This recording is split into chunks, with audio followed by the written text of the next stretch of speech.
Hey everyone, welcome to Retire with Style. I'm Alex and I'm here with my trusted co-host Wade Pfau. Hello, hello. Hello. Wade, I noticed in the last episode you just said I'm here with Alex. There was no trusted co-host, friend, nothing. No, Is there just something you want to tell me that I don't getting know? straight to the point. Oh, that's what it is. We had Okay. a lot to cover.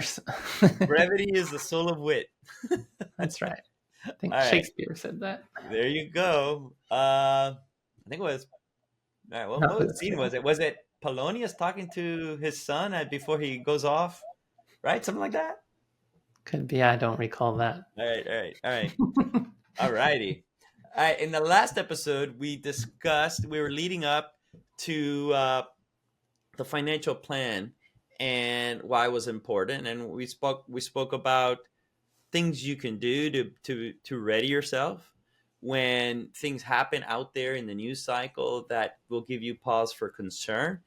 And then we spoke about how a financial plan helps to buttress your decision making process with regards to all things financial in that sense. And we left that episode with, before we get into the, is a Monte Carlo plan better than a funded ratio plan? And it's sort of is a goals based plan better than a more of a cash flow based plan? And things along those lines that advisors love to talk about all day long. We really want to provide beforehand a framework for thinking about the financial planning process, because as much as the previous discussion was about a framework for how to think about the financial plan and what the purpose is and what the real value is, once you get to the financial plan is based on sort of financial planning constructs that when put together the right way make things a lot easier to process, if you will. And this is leading up to our retirement income challenge in the coming weeks. When is that again, Wade? You want to give everyone a quick Yeah, it's a 4-day challenge. It runs from Monday, March 10th to Thursday, March 13th at 12 Eastern time till 2 hours a day, 12 to 2. It's a great opportunity. We mentioned in the last episode, usually we get about 300 to 400 attendees.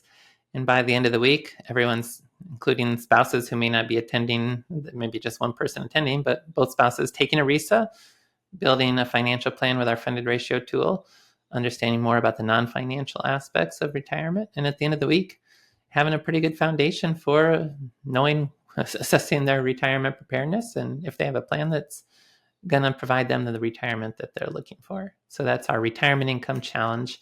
There'll be a link to sign up in the show notes, and it's otherwise retirementresearcher.com/RIC. Wade, there's a tear in my eye how far you've come. Remember when you would never do my role was always the carnival barker and you were the the straight man?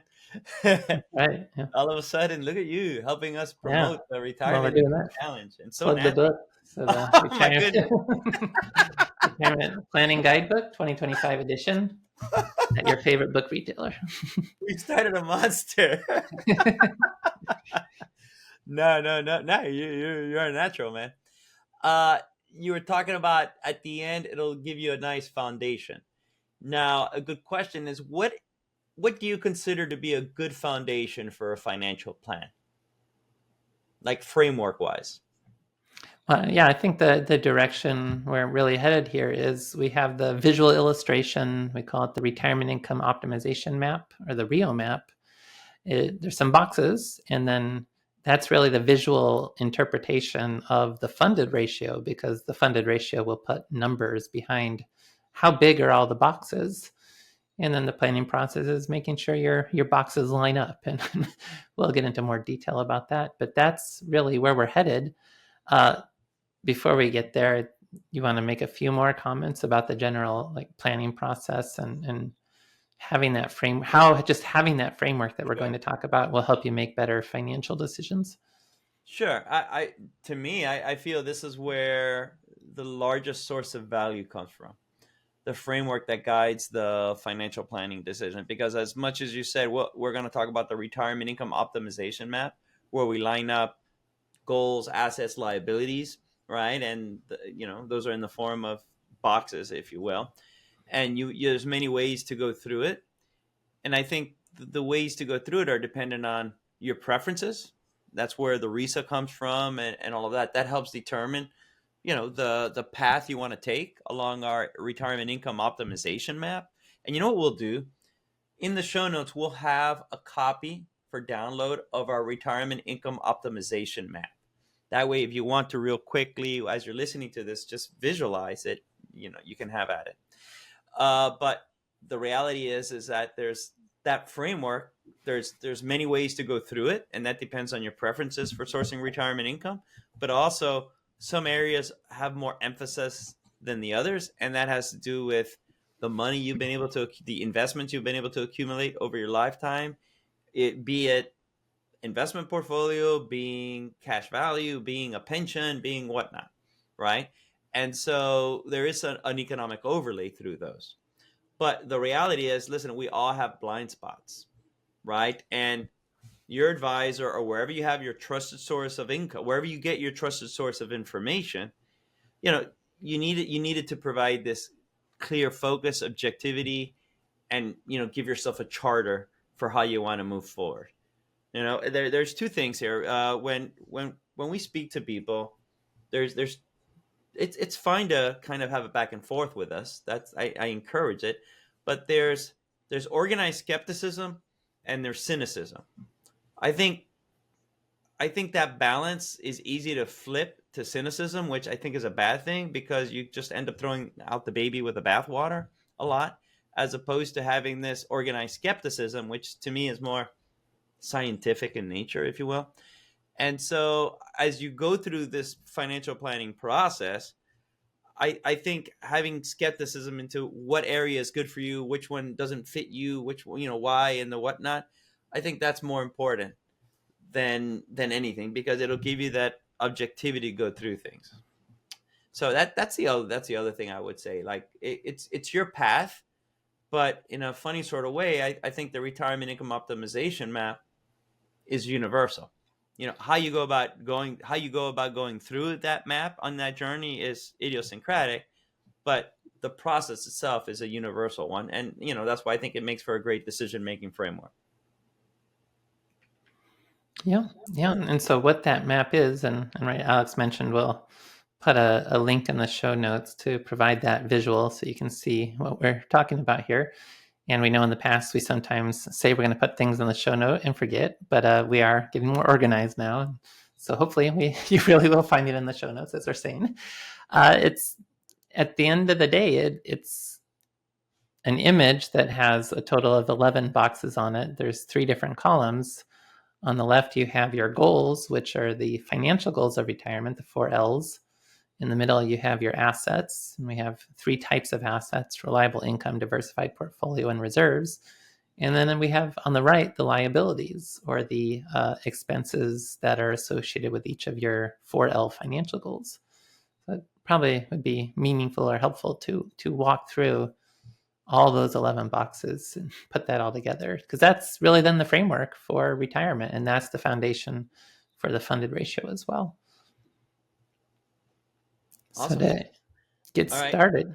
And so, Wade, for goals, you said the 4 L's.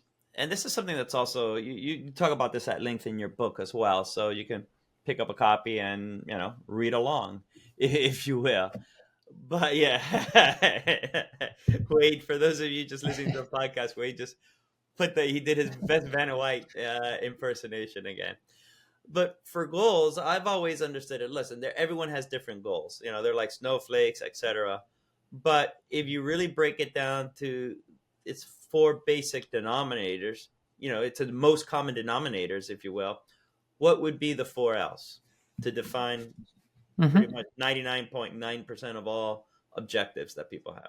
Well, it's the financial. I think it defines 100% of the financial objectives. Yeah. Longevity, lifestyle, legacy, and liquidity. Longevity and lifestyle are your retirement budget. Just how much do you want to spend on a year-to-year basis throughout retirement? The distinction is longevity's focus more on your core, fixed, essential expenses that you really need to make sure you're going to be able to cover no matter what. You don't really want to take a lot of risk when it comes to your longevity goals. And then if lifestyle is different, the distinction is this is something more discretionary on top. Have the best possible, most enjoyable retirement. In addition to those core fixed expenses, what type of additional discretionary nice to haves are there that would be incorporated into the overall lifestyle? So longevity and lifestyle are your retirement budget. And then legacy is pretty straightforward and self-explanatory. It's what you want to leave to the next generation, either at death or through a process of gifting throughout your lifetime so that you can also enjoy those gifts at the same time. And then liquidity, the four L's, the fourth L, this is something that's more behavioral psychological of what kind of resources do I want to have available to manage unexpected spending shocks in retirement? I may feel like, well, maybe I have enough to meet my retirement budget, but there's this vague sense of, well, all these things could go wrong. What if I have a long-term care event? What if I have a big healthcare bill and I'm using Medicare Advantage to go back to our last episode? What if all these things that can happen where I have to spend more than I anticipated?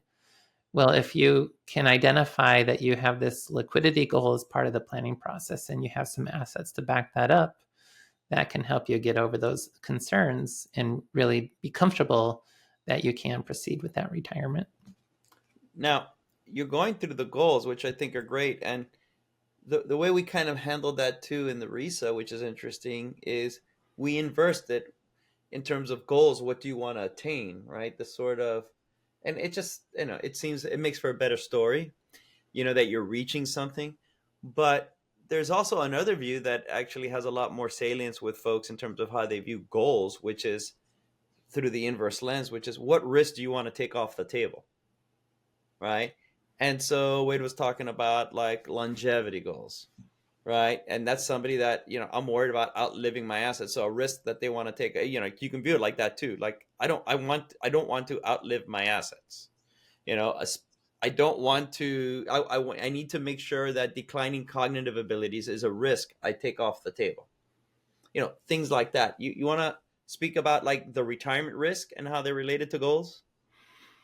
Yeah. And so the broad retirement risks, longevity risk is it's misnamed. It's it means living longer than you anticipated, which is generally a good thing. It's just financially speaking, the longer you live, the more expensive it is to fund your retirement because you have more years of longevity and lifestyle to cover.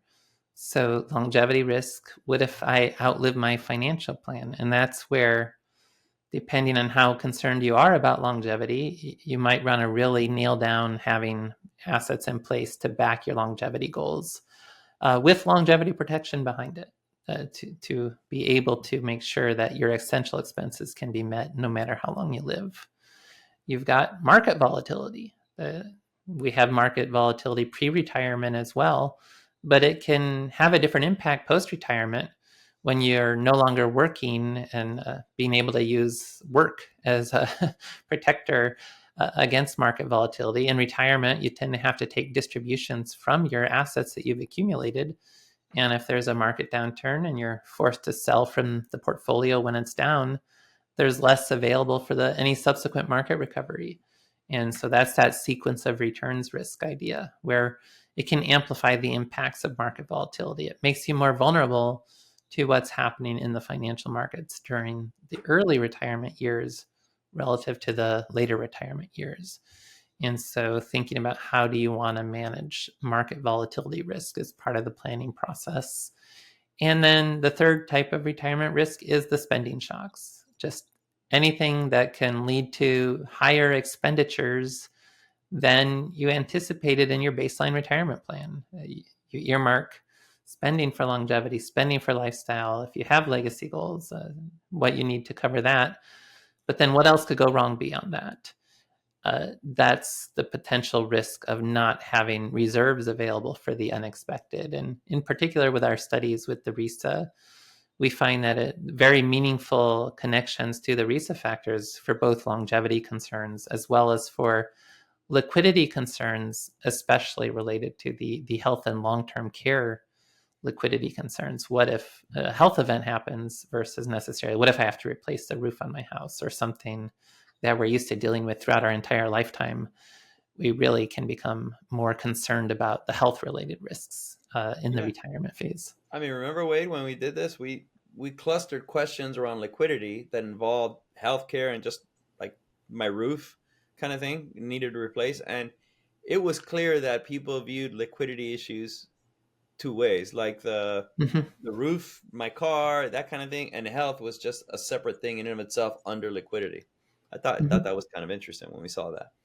So so okay, so in your if you're for those of you conceptualizing this in your head, so we're moving from left to right, and the first column were goals, right? And under goals, you can view them as retirement risks that you want to avoid as well, in terms of things you want to attain, but also risk you want to make sure that you don't succumb to, right? And so that's on the furthest left hand side. Now, the next column over, just to think about, okay, you have goals, now assets. And under assets, we have three underlying categories. We'll call them boxes for now. We have three underlying categories. Take it away, Wade. Mm-hmm. So I usually kind of we go from the left with goals to the right with liabilities and then to assets, just because liabilities are simply the The expenses numerical, linked to each of the goals, the numerical representation of the what goals. you're Yeah, trying to fund. And so then, yeah, then the assets are what you're going to use to fund those liabilities. We separate that into reliable income, diversified portfolio, and reserves. It's kind of taking the household assets intended for retirement and positioning them into one of those three categories. Reliable income has some sort of element of we're not having to rely on market volatility or market growth, that there's some sort of either contractual protection, or at least we're pretty sure this income source is reliable. Nothing's 100% certain or safe necessarily, but we're pretty certain that this is a reliable income source. So that could include Social Security benefits, traditional company pensions, unless you're too exposed to potential default from the pension provider.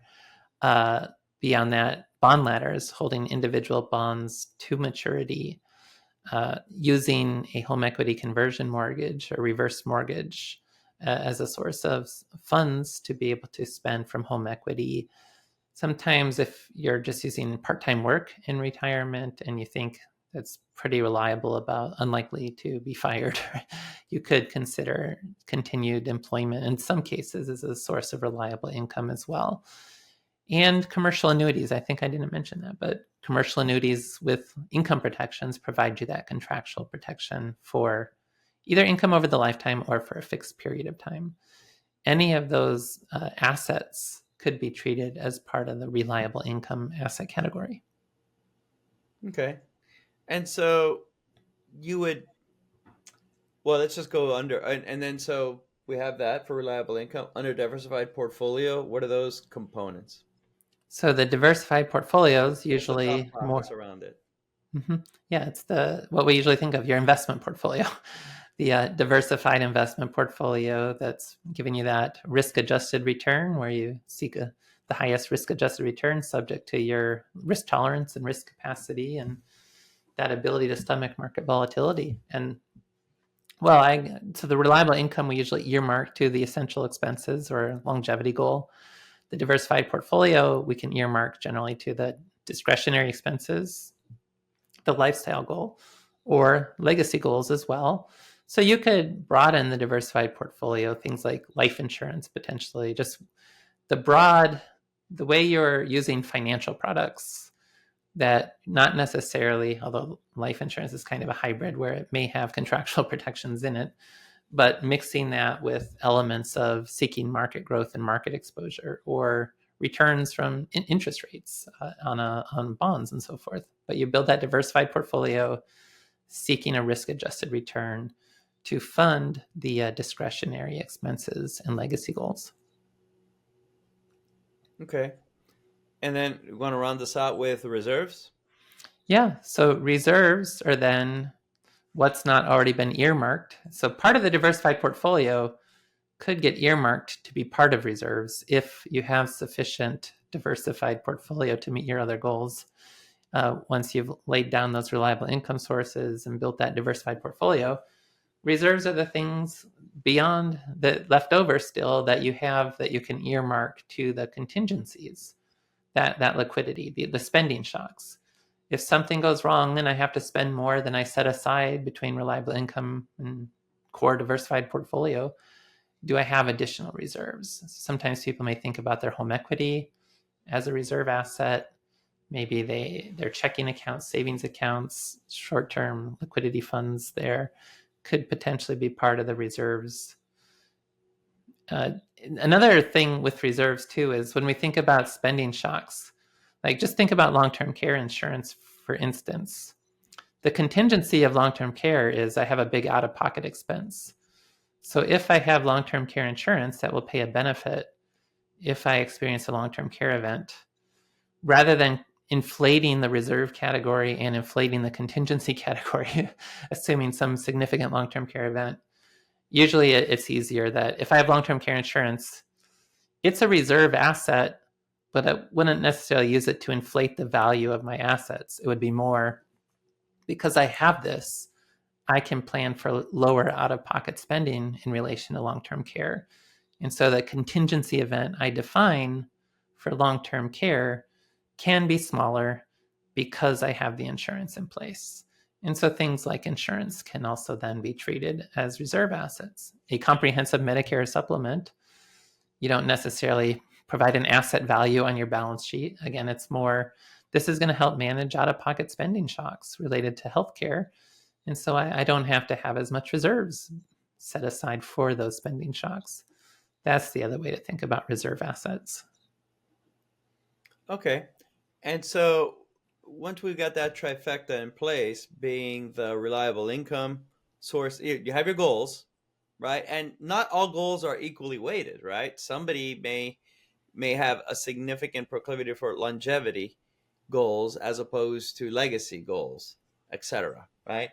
And so those boxes, those categories have different sizes and shapes. Like even though there's four goals, maybe the reality is longevity and liquidity make up 80% of the weighting, and legacy and lifestyle make up 20% of the weighting. Again, I'm just saying that.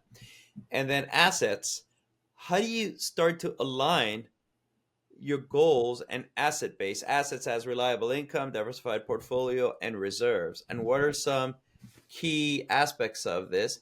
I'm thinking first your preferences help determine how the money in assets moves to funding goals, right? But what are your thoughts around that? Yeah, this is where the funded ratio starts to come into the conversation so that we're putting numbers behind the reliable income, diversified portfolio, and reserves, as well as the liabilities associated with those assets. And then not only do we look at do we have enough assets overall, but how are they positioned between the different categories? So what will happen in many cases, if we want to pick a typical experience Yeah. when someone does their funded ratio, who does have savings? I guess the typical American may not have much of a diversified portfolio, but a lot of times what we see with our retirement income challenge and so forth is your essential expenses are much larger than your reliable income available, but your diversified portfolio is quite a bit larger than your discretionary spending and legacy. And this is where, if that's your situation, the RISA comes into play because it can help guide what you might like to do in that scenario. If you're more of a total return investor, you don't worry about shortfalls for reliable income. You kind of combine them more. It's okay, my Social Security may be your only reliable income, but let's look at Social Security, let's look at my investment assets, and then combined, we'll earmark that to our essential and discretionary spending and legacy goals. And if that is sufficient, we feel okay.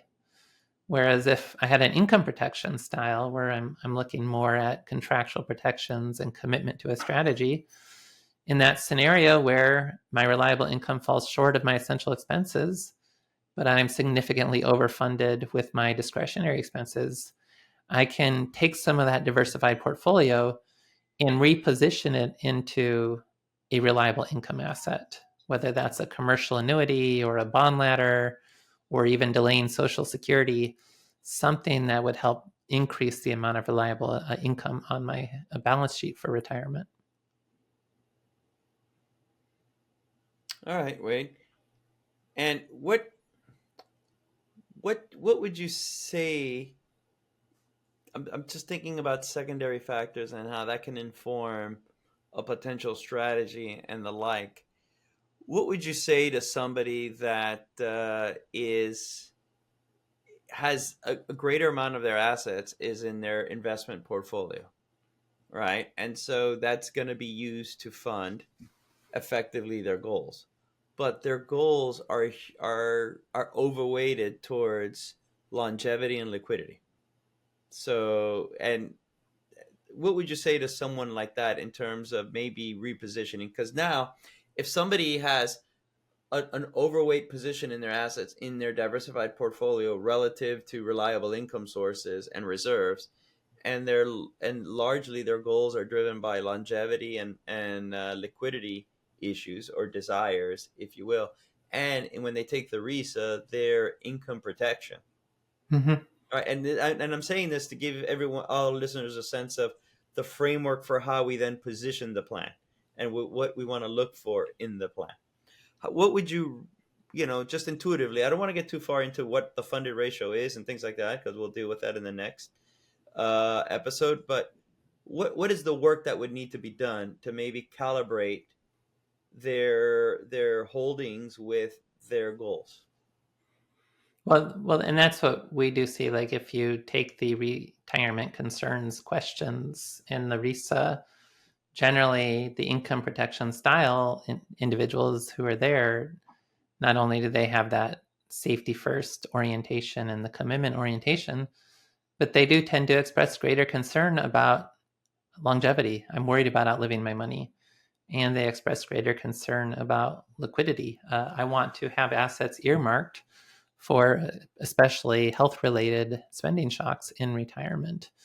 And so, if they're in that situation where they're well overfunded on the diversified portfolio, but they don't have sufficient reliable income or sufficient reserves, well, the reliable income, that's where they might look to annuities, bond ladders, delaying Social Security. If they have the traditional pension, looking at lump sum versus a pension for life, maybe leaning more towards the pension for life option, or at least exploring that further. They're going to feel more comfortable if they have more reliable income, better matched to their essential spending. On the reserves, if you're overfunded with the other categories, you could earmark a part of your investment portfolio as reserves. And okay, I've got these other assets still. My other goals are funded. So I can treat part of my investments as reserves. They don't necessarily purchase a different reserve asset. It's more that they can feel comfortable earmarking a portion of that diversified portfolio to cover their contingencies in retirement. Or I guess I should say, insurance may be an option there. If they're overfunded, and they might feel better thinking about their long-term care insurance, a comprehensive Medicare supplement, something that will help reduce the potential size of those contingencies in retirement, so that they've got that liquidity risk better under control. No, that's just for what I wanted our listeners to take from all of this is that, look, with regards to the retirement income optimization map, it really becomes an easier way to paint by numbers from a financial planning perspective. You've given yourself the ability to make in a uniform manner all the decisions that you will have to most likely consider. And those decisions being, I'm gonna overweight for my personal self longevity goals, liquidity goals, legacy. I'm not gonna worry about it. That's a like to have. And then lifestyle is not quite a must have or a need to have, but it's more than a like to have. I want to obviously enjoy my retirement, and then that's the priority of those. Then it helps you see how your assets are organized, and are they organized in a manner that allows for an easy translation for you to achieve those goals. And if they're not, then you have to run the numbers and figure out where you're going to have to let out some air and put some air in somewhere else, et cetera, et cetera. Because at the end of the day, I don't think people think offhand that their assets are largely fungible, right? And if they're fungible, you move them around. in a manner that gives you the best chance of achieving the objectives you want. To me, that's the framework helps us think of things in those terms. And then the financial plan is just deciphering it with numbers and seeing how much of it can be accomplished, how much cannot, and the like. Mm-hmm. Right, Wade? Yeah, I think we got it. I think we got it too. And that will conclude this episode. The next one, After oh, sorry. our Oh, yeah, listener. after the question. Yeah. Well, I'll just say it real quick. The next episode, we're going to drill down a little bit more on the types of financial plan that, to consider. Now, this is the lead and obviously for the retirement income challenge, but it's still a very good episode in and of itself. Now, what's our listener of the day question, Wei? Mm-hmm. Yeah, so this one does come from a podcast listener. It was not posted on the YouTube, which we do. I mention that because you're able to post comments there, unlike with most podcast apps. But they wrote to our email address, the community at retirementresearcher.com. So fairly new fan here. I'm listening to episode 145 about retirement asset withdrawal strategies. If I'm retiring at 65, what about dipping into my cash reserves instead of a Roth 401k or 457? I have some in all those. The idea is the famous bridge to a higher Social Security benefit at full retirement age or even age 70. I have 2 little pensions, so I won't need much, maybe $15,000 a year. What say you? Mm-hmm. Yes, so this is talking about the Social Security delay bridge idea.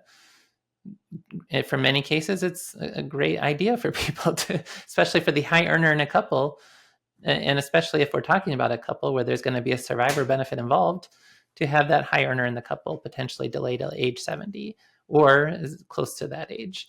Now, if they're already retired, they may need to fill the gap if they're not starting Social Security at a younger age. And so that's where we talk about the Social Security delay bridge.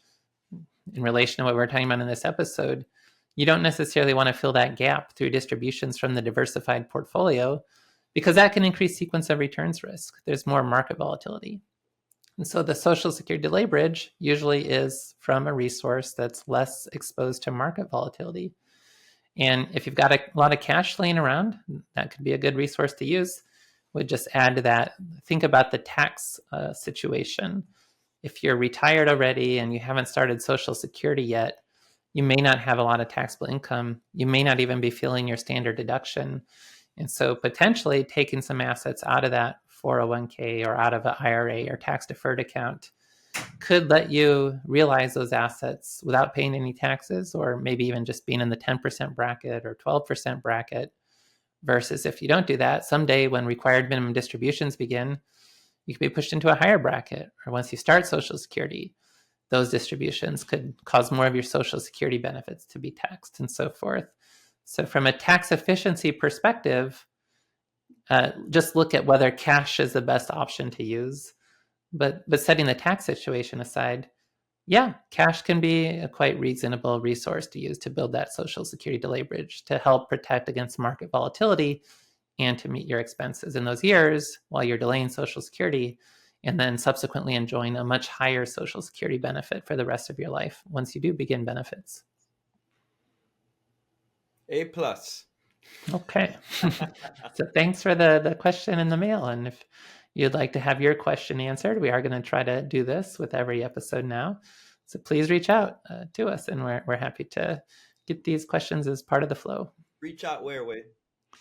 Either you can post comments on the YouTube versions of the podcast, or you can reach out to community at retirementresearcher.com. That's the main outlet we have for getting listener questions. And there it is, everyone. Thank you again for listening on this week's episode of Retire with Style, and we'll catch you next week when we drill down on 2 types of financial planning approaches. All right. Thanks, everyone. Catch you next time. Bye now.